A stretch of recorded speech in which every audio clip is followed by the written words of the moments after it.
Doctor साहब, आज जो है पार्लियामेंट का मुश्तरका इजलास हुआ। आसिफ अली जरदारी साहब ने कहा है कि तमाम सियासी जमातों को जो है मफाहमत की तजवीज़ दी गई है। क्या कहें? देखिए, ये इरेलीवेंट से वाक़यात हैं जो जी। पाकिस्तान में इस वक्त हो रहे हैं। इरेलीवेंट से जो मजमूई रियासत के इश्यूज़ हैं, वो फिर वही बात कही है, मुकम्मल तौर पे वो अलग हैं। सिक्योरिटी चैलेंजेस हैं, इकॉनमी है, और सोशल अनरेस्ट है, और फॉरेन पॉलिसी, ये इश्यूज़ हैं। तो ये जो भी कुछ हो रहा है, इसी सिस्टम जो भी कुछ है, ये सिस्टम उन 3-4 जो बुनियादी अहदाफ हैं उनसे कोई ताल्लुक़ नहीं है इस पूरे सिस्टम का। ठीक है, मैं नहीं जानता। अब ये तो देखिए ना, मतलब गुर्बत ख़त्म करेंगे और ये करेंगे सारे, ये हर हुकूमत का यही होता है। तो वो गुर्बत तो नहीं ख़त्म होती, गरीब ख़त्म हो जाता है। तो अब मसला ये है कि इसमें आने वाले दिनों में, मैं अब रोज़ सियासत पे बात नहीं करना चाह रहा, क्योंकि मैं कह रहा हूँ कि ये इरेलीवेंट सा सिस्टम है, इरेलीवेंट है मुकम्मल। रियासती मामला से इसका ताल्लुक, ये जमहूरियत भी नहीं है, ये जमहूरियत है भी, ये पता नहीं क्या है। नवाज शरीफ साहब जो हैं, वो उनके रहनुमाओं से, एक तो वो बात टीवी मीडिया पे आ रही है, इससे वो हट के बात कर रहे हैं। तो वो मेरे लिए बड़ी, मैं उसका मुंतज़िर हूँ कि नवाज शरीफ साहब को हमने देखा है बहुत क्लोजली। नवाज शरीफ साहब जो है, वो इस मामले पे जो जावेद लतीफ़ साहब की गुफ्तगू है, और जो बातें राना सनाउल्लाह साहब कर रहे हैं, या साद रफ़ीक साहब कर रहे हैं, या बाकी लोग कर रहे हैं, तो वो कैसे, क्या मामलात हैं मुस्लिम लीग नवाज के, उनके मामलात क्या हैं? मतलब उनकी हुकूमत है, नहीं है, क्या, कितनी है, क्या मामला, मतलब अभी मेरा ख्याल है कि जो उनके लोग भी कह रहे हैं कि शायद आने वाले दिनों में वो बात करें और बताएं कि क्या मामलात हुए। दूसरा मामला जो है वो ये है कि तहरीक इंसाफ, अब तहरीक इंसाफ ने आज पार्लियामेंट के अंदर जो है वो एहतजाज किया। अच्छा, ये तो जब हमेशा होता है, गुलाम इसाक़ खान साहब के, मुशर्रफ साहब का जो भी सदर होता है तो एक एहतजाज होता है। सही। लेकिन यह है कि ये वो अपनी जगह पार्लियामेंट में, उससे नज़र ही आया कि पार्लियामेंट में बहुत बड़ी तादाद मौजूद है तहरीक इंसाफ की। तहरीक इंसाफ की एक बड़ी तादाद पार्लियामेंट में मौजूद है। अच्छा, अब ये जो सूरत हाल है, इसमें वो एहतजाजी तहरीक अपनी जगह जन्म लेना है उसने। अब वो क्या शक्ल इख्तियार करती है आने वाले दिनों में, क्या उसमें GDA आती है, क्या उसमें मौलाना फजलुर रहमान साहब अलग से, जो उन्होंने ऐलान किया हुआ है, वो अलग से आते हैं, या ये है कि वो इस तहरीक का हिस्सा बनते हैं? क्या उस तहरीक के नतीजे में इस अरेंजमेंट पे जो कि हुकूमत है, ये अरेंजमेंट कितना हिलता है, कितना अपनी जगह पे मुस्तहकम होता है, तो ये आने वाले दिनों में देखना है। लेकिन मैं मुसलसल ये बात कर रहा हूँ कि पाकिस्तान में जो भी कुछ होगा आने वाले दिनों में, 2-3 बातें वो खित्ते के और दुनिया के हालात तय करेंगे, और वही हो रहा है और नज़र भी आ रहा है सबको। और दूसरी बात यह है कि ये एक बात मैंने हमेशा की थी, और उस वक्त भी की थी जब खान साहब की हुकूमत थी, कि खान साहब की हुकूमत के बाद एक ब्लैक होल आ जाएगा, और ब्लैक होल में कोई नतीजा सामने समझ नहीं आएगा। एक सिस्टम होगा जो डामाडोल सा हो रहा होगा, चला रहे होंगे, वो गिर रहा होगा, इधर से पकड़ रहे उधर से निकल रहा होगा, वो एक अजीब सा एक अरेंज, तो वो इस वक्त है और वो हमें नज़र भी आ रहा है, लेकिन उसकी जो कॉस्ट है वो अवाम पे कर रहे हैं। तो ये जो है, अब इसको कैसे कुछ शक्ल दे के इसको बिठाया जाएगा, सिस्टम को कैसे चलाया जाएगा, क्या होगा, तो वो आने वाले दिनों में जो है वो देखना है। और नवाज शरीफ साहब उसमें देखें, खान साहब की तो हुकूमत नहीं है, वो तो जेल में है उनके। लेकिन बात यह है कि नवाज शरीफ साहब क्या बात करते हैं इस पर, असल मामला ये है तो नवाज शरीफ साहब की हुकूमत है, नहीं है, उनके वज़रा क्यों ये बात कर रहे हैं, और दिन ब दिन वो ज़्यादा जावेद लतीफ़ साहब या बाकी लोग ज़्यादा खुल के बात करने लगे हैं। तो वो क्या है नवाज शरीफ साहब का मामला, वो आने वाले दिनों में वो भी एक मामला जो है वो हमारे सामने आना है। अच्छा, ये जो मैं कह रहा हूँ ना कि हालात मज़ीद ख़राब हो रहे हैं और मज़ीद खुरेजी की तरफ जा रही है दुनिया, खुरेजी की तरफ। हुआ ये है कि एक तो तमाम तर जो मुज़ाकरात हो रहे थे जंगबंदी के लिए, वो ख़त्म हो गए। गज़ा में जंगबंदी के तमाम माहदे अब तक जितने हो रहे थे वो सब ख़त्म हो गए। उसमें पेरिस में होने वाला माहदा, उसमें दो रियासती जो जिसकी तरफ जाना था, वो मामला जो जंगबंदी के बाद जिसमें अरब ममालिक की फ़ौज ने वहाँ जाना था, जो सऊदी अरेबिया, बाकी ये सारे जो हैं, ये बात सारी ख़त्म हो गई है इस वक्त। और ये मामला ख़त्म हुए हैं और अचानक ख़त्म होकर दुनिया को एक बड़ी जंग, एक ऐसी जंग जिसके बारे में यूक्रेन का ये कहना है कि अगर हम हार गए और रूस जीत गया तो ये तीसरी आलमी जंग का आगाज़ लोग जहन में रखें कि यहाँ से हुआ, यूक्रेन से हुआ, गज़ा उसमें बाद में। और उनका जो ये स्टेटमेंट है वो ज़ाहिर है कि तारीख़ में ये बातें रह जाती हैं। कि मैं यहाँ पे 12th स्लाइड कोट कर रहा हूँ। ये टाइम्स जो एक मौकर तरीन अखबार बरतानिया, तो टाइम्स की if Russia wins it could mean world war 3 warns Ukraine. ये अपनी जगह पे ये बातें रह जाती हैं और इनको जो है आप इसको फिर न्यूज़ वीक देख लें, ठीक है। हम भी माजी के अखबारात कोट करते हैं ना, और मीडिया कोट करते हैं, तो इस वक्त ये यूक्रेन बात कर रहा है, ठीक है। और Newsweek 10 slide, Russian victory could lead to world war 3। अच्छा, ये जो उधर जो है प्रेसिडेंट पुतिन ये कह रहे हैं कि ये वर्ल्ड वॉर 3 होगी अगर यहाँ पर नेटो उतरी और यहाँ पे बिल मंजूर। अच्छा, बिल जो है इमदाद का, उसके ऊपर जो है इस वीकेंड के ऊपर बहस होने जा रही है कि जी इसराइल और यूक्रेन को जो है वो 91 अरब का गालिबन उनके लिए 91 बिलियन डॉलर्स का एक पैकेज जो है उसके ऊपर बहस होने जा रही है।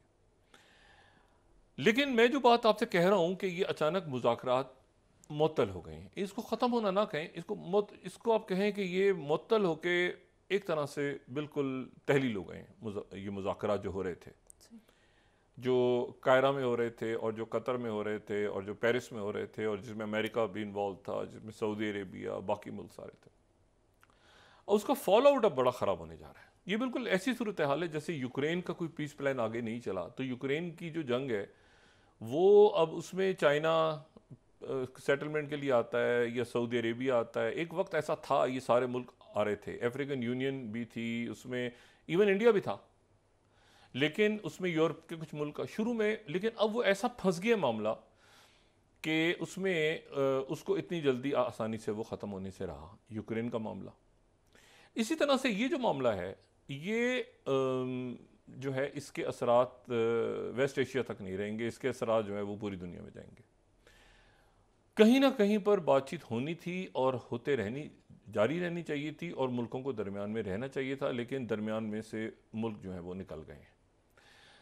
और ये जो है ये सबसे पहले तो इसमें जो बात ख़राब हुई है, जो मेरे ख्याल से बहुत अजीब सा मामला हुआ, वो कतर, हमारा ब्रादर मुल्क कतर बड़ा एक इम्पॉर्टेंट रोल प्ले कर रहा इन तमाम मुज़ाकरात में। कतर में हमास की लीडरशिप भी, कतर में जो है वो अमेरिकन सेंटकॉम भी, और काफ़ी बड़ी तादाद में, ज़ाहिर सेंटकॉम है वहाँ पे, तो एक बड़ी तादाद में अमेरिकन प्रेजेंस है वहाँ पे।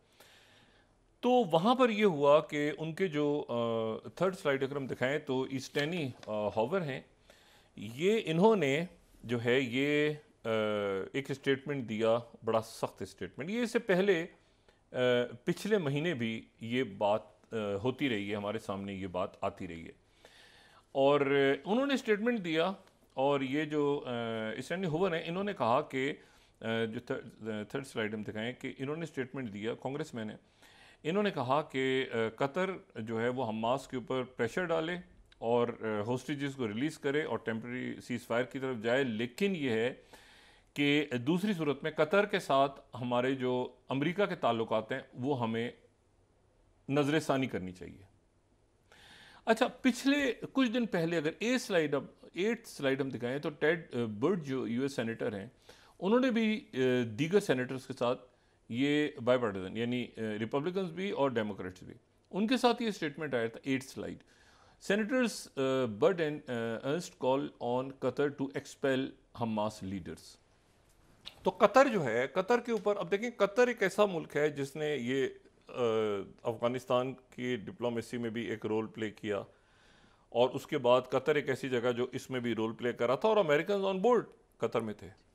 लेकिन ये हुआ कि वहाँ पे कतर के ऊपर एक प्रेशर पहले नेतन्याहू ने बिल्ड किया, पहले कायरा पे बिल्ड किया, फिर कतर पे बिल्ड करना शुरू कर दिया, फिर उसके बाद ये हुआ कि वो कतर में तुर्की के जो वज़ीर ख़ारजा हैं वो उनके साथ एक प्रेस कॉन्फ्रेंस हुई आज, और वो जो प्रेस कॉन्फ्रेंस हुई तो उसमें जो कतर के वज़ीर आज़म, ये मैं 5th स्लाइड यहाँ पे दिखा रहा हूँ, उनके वज़ीर आज़म और जो वली अहद हैं मोहम्मद बिन अब्दुर्रहमान थानी, जो इन तमाम मुज़ाकरात में कतर एक अहम रोल अदा कर रहा था। तो उनकी तरफ से ऑफिशियल जो आज स्टेटमेंट आई है 5th स्लाइड, उन्होंने कहा कि prime minister and minister of foreign affairs ने यह बयान दिया कि Qatar evaluating mediation to end war rejects attack on its role. एक तो उन्होंने कहा कि हम अरसर नौ इस बात का जायज़ा ले रहे हैं कि हम इस मीडिएशन में कोई रोल ख़त्म करें, अपना रोल जो प्ले कर रहे हैं उसे हम दोबारा करें। और एक तो उन्होंने जो अटैक्स हुए हैं अपने उनके कतर के रोल पे, उसके ऊपर उन्होंने शदीद उसकी मजम्मत की, और उन्होंने कहा कि ये जो हमारे ऊपर अटैक्स हो रहे हैं कतर पे, तो हम इसके ऊपर इवेल्युएट कर रहे हैं अपनी मीडिएशन, कि हम इसमें करवाएं मीडिएशन। क्योंकि देखें, कभी बाइडेन वहाँ फ़ोन करते हैं, कभी जो है वो वहाँ पे वो इनको मिस्र के प्रेसिडेंट को फ़ोन करते हैं, इधर फ़ोन करते हैं। और कभी ये होता है कि वो उनके सेनेटर्स बात करनी शुरू कर देते हैं उनका। तो कतर ने कहा कि भाई हम इससे अपना रोल, जो भी रोल है हमारा, वो हम इसमें अरसर नौ इस पर गौर कर रहे हैं। फ़िलहाल हम इसमें जो है वो मतलब एक साइड पे कतर ने अपना जो मीडिएटिंग रोल था उसको कतर ने कहा है कि हम इसको एवेल्युएट करेंगे दोबारा। इसी दौरान जो है वो अभी कुछ देर के बाद सिक्योरिटी काउंसिल का इजलास हो रहा है, और सिक्योरिटी काउंसिल के इजलास में फ़लस्तीन को जो है वो एक आज़ाद रियासत तस्लीम करने के हवाले से वहाँ पे वोटिंग हो रही है, और चाइना ने और रशिया ने और बाकी मुल्क जितने हैं उनकी अक्सरियत जो है उसने हमायत की है। कुछ मुल्क एब्सटेन करेंगे, लेकिन अमेरिका वीटो कर देगा।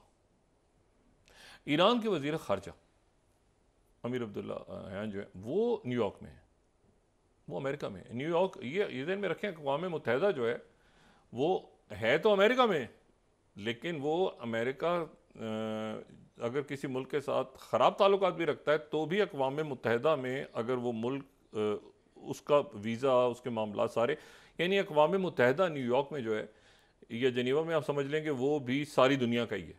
तो अगर ईरान के या किसी और मुल्क के नुमाइंदे नहीं जा सकते वाशिंगटन डीसी, तो वो न्यूयॉर्क अक़वाम मुत्तहिदा तक वो जा सकते हैं। तो ईरान के जो वज़ीर ख़ारजा हैं वो ख़ुद पहुँचे हुए हैं वहाँ पे, और वहाँ पर अभी फ़लस्तीनी रियासत के लिए वोटिंग हो रही है। वोटिंग को गालिबन वहाँ पे जो मेरा अपना ख्याल है कि अमेरिका वीटो करेगा। कुछ देर पहले अमेरिका ने जो है, अमेरिका और ब्रिटेन ने पाबंदियाँ लगाई हैं पासदाराने इनकलाब पे, ईरान पे, और वो पाबंदियाँ जो हैं वो लगाई हैं इसराइल पे, जो जवाबी कार्रवाई हुई, और उसके नतीजे में कुछ शख्सियात हैं जिन पे पाबंदी लगी है, और कुछ ऐसी कंपनीज़ हैं जो कि ईरान के ड्रोन या मिज़ाइल सिस्टम के अंदर हेल्प करने में कोई उनकी मदद वगैरह कर रहे थे, उन पे पाबंदियाँ लगा दी। लेकिन असल जो बात है वो ये है कि चूँकि मुज़ाकरात ख़त्म हो गए इस मरहले पे, तो यहाँ पर इसराइल ने ये कहा है कि हम ईरान पर हमला जो है वो कुछ देर के लिए उसमें ताख़ीर कर रहे हैं, लेकिन रफ़ा पर हमें ऑपरेशन की इजाज़त दी जाए। और जो इसराइल है वो ये कह रहा है कि हमें अमेरिका की तरफ से खामोशी से रजामंदी हो गई है कि ठीक है, आप अभी ईरान पे हमला ना करें, फौरी तौर पे जवाब ना दें, और ये पास ओवर गुजरने दें, और उसके बाद आप ये 30 तारीख को पास ओवर जो है इसकी जो तातीलात वगैरह हैं वो ख़त्म हो जाएंगी, तो उसके बाद आपने जो करना है आप करें। लेकिन इस दौरान जो है वो इसराइल ये कह रहा है कि हमें रफ़ा पे इजाज़त मिल गई है, और रफ़ा पे दोबारा जो है वो फ़ौजी कार्रवाई शुरू हो गई है, यानी कत्लेआम शुरू हो गया। पास ओवर जो है ये एक्सोडस है, ये जो अहदनामा कदीम है, जिसके पहले 5 जो हिस्से हैं जिनको तौरात कहा जाता है, तो अहदनामा कदीम में भी है इसका एक्सोडस का जिक्र, और ये एक्सोडस जो है इसको ये पास ओवर, ये आप समझ लें कि सबसे बड़ा, अगर कोई यानी जो ज्यूज़ हैं उनकी आप समझ लें कि ये जैसे क्रिसमस या ईद या ऐसे कोई त्यौहार, इस किस्म के ये 7 दिन की वहाँ पे ये, और कुरान शरीफ में भी इस वाक़े का ज़िक्र है। ये एक्सोडस वो है जो हज़रत मूसा अलैहिस्सलाम, ये वाक़या अहदनामा, मैंने कहा ना कि अहदनामा कदीम में भी है और ये जो अहदनामा जदीद उसमें भी है और कुरान शरीफ में भी इस तरफ इशारा होता है। तो ये वो 7 दिन की तातीलात हैं जिनके दौरान बनी इसराइल को मिस्र की ग़ुलामी से आज़ादी मिली थी। और इसमें जो है ये वो हैं जब ये वो अरसा है जब हज़रत मूसा अलैहिस्सलाम जो हैं वो ज़ाहिर है कि फ़िरौन ने कहा था कि जो भी बच्चा पैदा हो उसको कत्ल कर दिया जाए। और क्योंकि ये बताया गया था फ़िरौन को कि जी ये बड़ा होके जो है ये, तो हज़रत मूसा अलैहिस्सलाम जो है उनकी वालदा ने दरिया नील में उनको जो है वो एक पिंगोड़े में बास्केट में, और वो फिर फ़िरौन के घर में ही उनकी परवरिश हुई थी। और वो उसके बाद चले गए थे और कुछ अरसे के बाद जो है वो जब कोहतूर से वापस आए तो उनको ये हदायत मिली। ये मैं अहदनामा कदीम के मुताबिक आपको बता रहा हूँ, जो तौरात में जो यहूदियत के मुताबिक वही कहते हैं कि उनको ये हदायत मिली कि वो जाके फ़िरौन से बात करेंगे कि ये जो यहाँ पे जुल्म हो रहा है बनी इसराइल पे वो जुल्म ख़त्म किया जाए। यानी जो अच्छा, उसको फ़िरौन को नहीं पता था कि ये हज़रत मूसा ही हैं जिनके बारे में ये है कि आगे जाके वो उनको मुख्तलिफ ज्योतिषी वगैरह हैं। तो उसने कहा कि ठीक है, आप यहाँ से बनी इसराइल को उन्होंने आज़ादी दे दी। तो बनी इसराइल को लेके हज़रत मूसा अलैहिस्सलाम रवाना हो गए।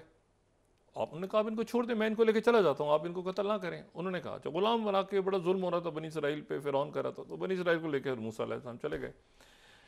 तो जब निकल गए वहाँ से, जिसको एक्सोडस कहते हैं, तो फ़िरौन का जो है वो ज़हन चेंज हो गया। उसने कहा कि ये तो गड़बड़ हो गई। अभी तो लोगों ने कहा कि भाई आपने तो जाने दिए, इनमें होगा वो जो आपका इक़्तिदार ख़त्म करेगा। तो फ़िरौन ने अपनी फ़ौजें भेजी, ये दरिया अहमर के ऊपर आके, रेड सी वो दरिया अहमर जो कि मिस्र और सऊदी अरब के दरमियान है। तो वो जो रेड सी जिसको हम रोज़ जिक्र करते हैं, तो रेड सी तक जब पहुँचे तो मिस्र ख़त्म होता है रेड सी पे, ठीक है। तो रेड सी पे पहुँचे तो आगे पीछे फ़िरौन की फ़ौजें थीं और आगे हज़रत मूसा अलैहिस्सलाम बनी इसराइल थे।